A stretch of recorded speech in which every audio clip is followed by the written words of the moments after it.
Кайырлы күн, құрметті әріптестер. Мұғалімдер мерекесі күніне орай ұстаздардан сұхбат алуды жөн көрдім. Ұстаз таудан арқырай атқан өзендей, айналасына қуат беріп, жолда кездескендерге сумен әрлендіріп, таудай қиындықтарды тастай домалатып, білімнің даласында тыныштық тауып дамылдайды.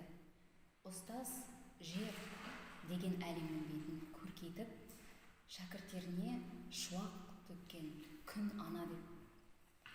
Қасиетті мамандықтардың ішіндегі ең жауһары, өзге мамандық атаулары өзгеріп, түр-сипаттары өзгеріп жатса, мұғалім мамандығы бәз баяғыдай өз қалпында. Жас ұрпаққа адамгершілік қасиеттерін дәнін еккен диқаншыдай.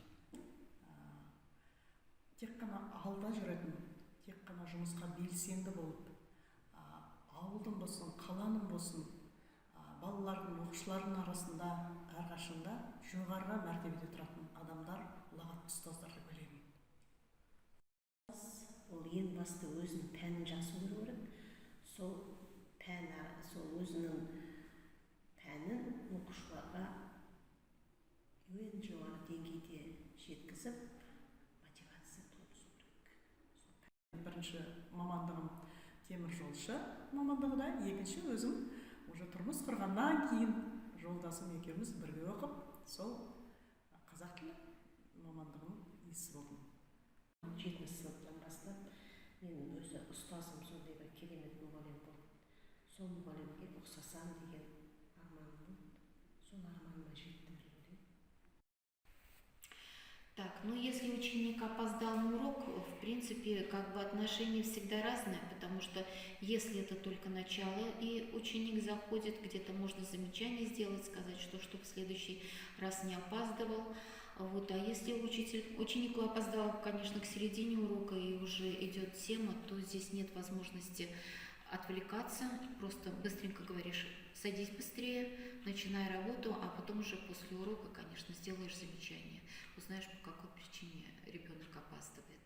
Потому что 45 минут это не так много, и нет времени отвлекаться для того, чтобы выяснять причины и делать замечания именно во время урока.